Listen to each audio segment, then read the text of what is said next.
Hi everybody, welcome back to my channel. It's Russell with Ink and Paper Blog. Happy Monday. Hope you're doing very, very well and hope that everything is going fantastically for you.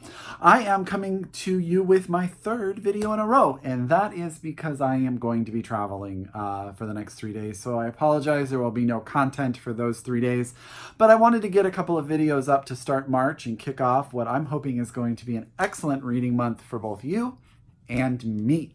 I am not going to be able to put up a video tomorrow, but tomorrow is my 2-year Booktube anniversary. So I want to say thank you very much to all of you that subscribe, comment, watch, read the books that I talk about. I really appreciate it. Thank you for all of your inspiration and everything that you guys do to make Booktube such an amazing place for me. It really has become sort of a pseudo home for my bookish life, and I really appreciate it. Today's video is going to be the second in my Happy Book Birthday video series. This is how I'm going to be talking about books coming out every month for the rest of the year. I did one in February, and I will be doing one every month coming forward.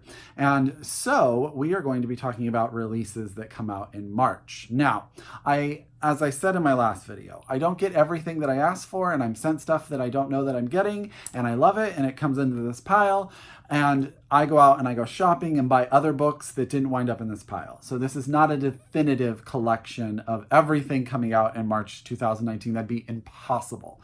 However, this is a really solid stack of books that I think go from all over the place. So something in this pile will appeal to you, I promise. So as I always say, get out your pen, get out your paper, get out your Goodreads. Get these books pre-ordered from your local independent bookstores. There are a lot of really amazing articles online right now that talk about how pre-ordering books by authors really does help them and the sale of their book and lets people know in the printing process. Get your library to pre-order these books if that is how you get your books, so that someone has ordered them so you can read them, because that's what we want. That is our end goal here. And that being said, we are going to start this list with a book that came out last month, because you know what? That's how we roll here. It's my channel, my rules. I was sent a book by a publisher a little bit later in February. After I had already done this video, they were very, very nice to send me a finished copy.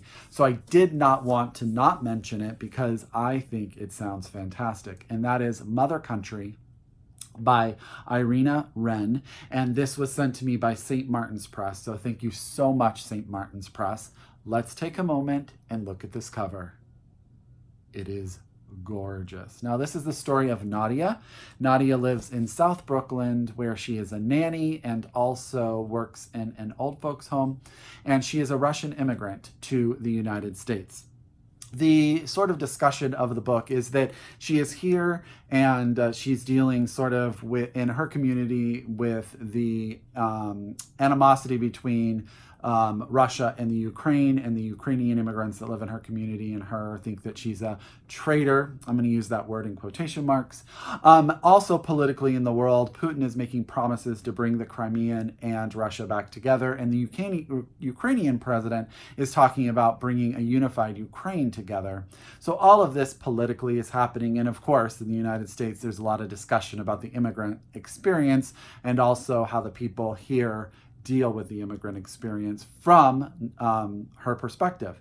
But really the crux of the story, if that's not enough, is that she wants to be reunited with her daughter, and her daughter is being held up by Immigration Services and the Department of Homeland Security, and really she just wants it all to come back together. I think that the title Mother Country is going to have many meanings here, and I think that anything about a mother fighting for her child always pulls at my heartstrings. Again, I just got to point out this cover. So again, thank you, St. Martin's Press. This is Mother Country by Irina, Reyn, and it is actually out now. You can get it. It came out at the end of February, so it is there for you guys to pick up. This cover. Oh, so good.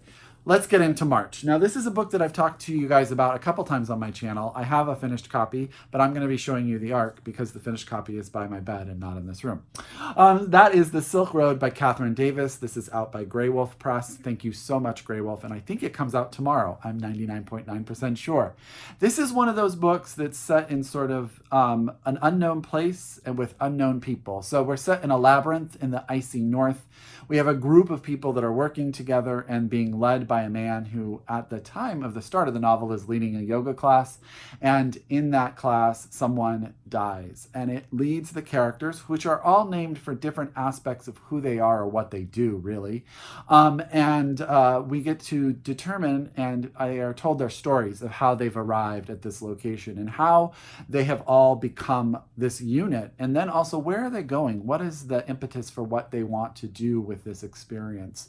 It is a slim little book, but I love things that challenge me both stylistically, thematically, and I think that this book is going to do that. I am been so excited to read it since I heard about it.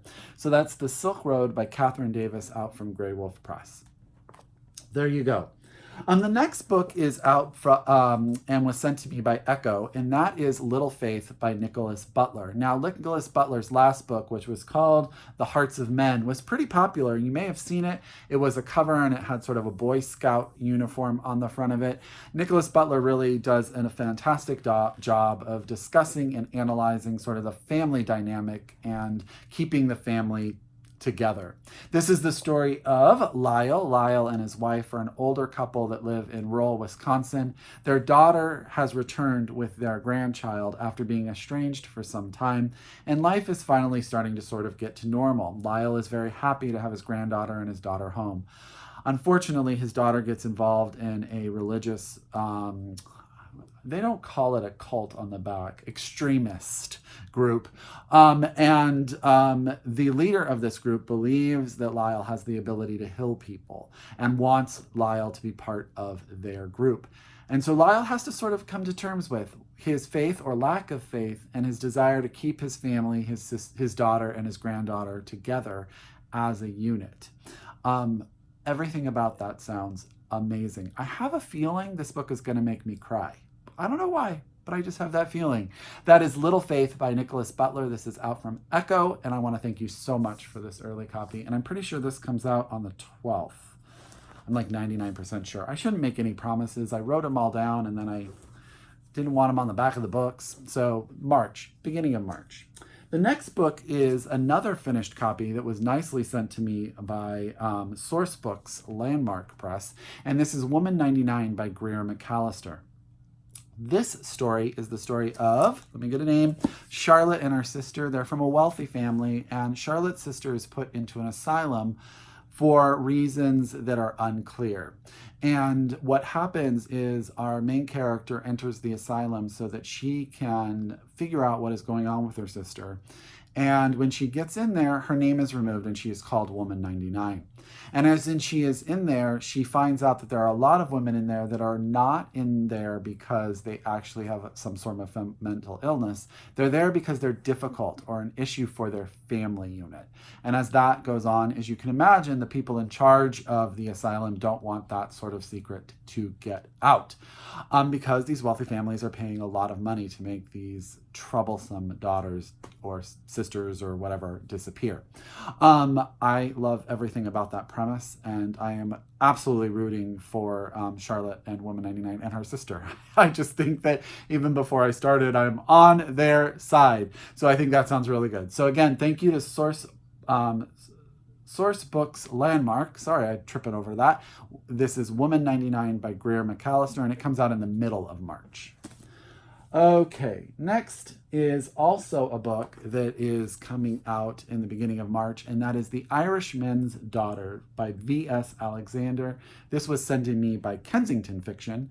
This is for those historical fiction readers in my viewership here. This is set in 1845 Ireland during the Irish famine. We have our main character, Brianna Walsh, who loves where she lives, loves her family, and is really going to help them survive the Irish famine. And I believe it says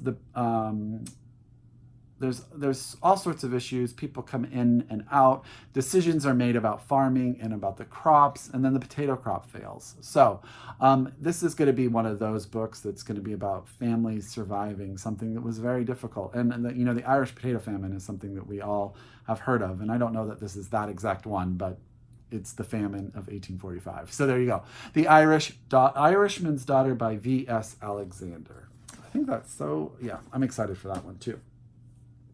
The next two books were sent to me by Akashic books, and they're both by the same author. I'm going to tell you about, they're reissuing one of her past books. This is such a great copy, by the way. A Student of History by Nina Revoyr. And I don't know much about this one because this was not the one that I requested. So I'm going to read to you about it. I believe it's sort of like a campus novel, which you guys know I'm obsessed with. So Rick Nagono is a graduate student in the history department at USC, struggling to make rent on his South Los Angeles apartment near the neighborhood where his family once lived. When he lands a job as a research assistant for the elderly Mrs. W., the heir to an oil fortune, he sees it as at first simply as a source of extra cash. But as he grows closer to the iconoclastic, charming, and feisty Mrs. W., he gets drawn into a world of privilege and wealth far different from his racially mixed blue-collar beginnings. Putting aside his half-finished dissertation, Rick sets up office in Mrs. W's grand Bel Air mansion and begins to transcribe her journals, which document an old Los Angeles not described in his history books. He also accompanies her to venues frequented by the descendants of the land and oil barons who built the city. One evening, at an event, he meets Fiona Morgan, the elegant scion of an old Steele family, who takes an interest in his studies. Irresistibly drawn to Fiona, he agrees to help her with a project of questionable merit in the hopes that he will win her favor. Actually, I think that sounds fantastic. I think that sounds really, really good. So I'm super excited, and thank you to Akashic Books for sending me this copy of A Student of History by Nina Revoyr. Now, her new novel, A Necessary Hunger, comes out this year, and this is the story of two young basketball stars, Nancy and Reyn Weber, and all of their friends during their last year of high school in Los Angeles. What I think is really interesting about this book is a discussion really regarding the idea of that senior year of high school being the apex for a lot of people. This is either going to get you where you want to go, or it could be the best year of your life, and it's only downhill from there. And I think what it says is, on the back it says, for others, however, stranded in the inner city Los Angeles neighborhood that promises little in the way of opportunity, it will mark not only the end of their time in school, but also their end of hope. I think that sounds powerfully thematic, and I am super excited for this. I know my friend Chris Wolak, part of the Book Cougars, has read A Student of History, and she raved about it, and she just started actually The Necessary Hunger. So those are two novels by Nina Revoyr, one a reissue and one her new novel that is just coming out. The next book I've already read and reviewed and raved about, but just in case you forgot, coming out on March 12th, 2019 is If Then by Kate Hope Day. I loved this book. This is the story of a community in sort of a little town in Oregon that when certain community members start to see different realities of the way that their life could have turned out, and it starts to make them take choices in their current realities. What I think is fantastic about this book is twofold. One, she does an amazing job of flipping between those people in each reality. So sometimes you think you're one place and then you find out you're in another. And the dynamic is interchangeable, but also significantly important. I thought it was brilliant. What also is really interesting is this book is not about that sci-fi plot twist. This book is about dynamic of family, dynamic of relationships, dynamic of the relationships you have with your community and the people that are within it. I loved this book, and I am so excited that Kate Hope Day's new book is coming. I think it's her debut book, is coming out, If Then. It comes out on March 12th. Please get a copy. I want to talk to you all about it. She lives in a little town in Oregon. I'm not going to give away what city she lives in, but I am hoping to be able to meet her this summer, and I'm so excited about that. So please pick out If Then by Kate Hope Day. I know you guys will love it, and I think it will be a book that you are talking about at the end of March. Okay, the next book is a book that I've talked about a couple times on my channel, and that's The Dragonfly Sea by Yvonne Adhiambo Awar. This is out and was sent to me by Knopf, and I just think that cover is fantastic. That being said, it is one of those plots I really struggle to summarize, so I apologize. This is the story of a young girl on a tiny island She lives with her mother when a man shows up and sort of gives her the father figure that she has always been looking for.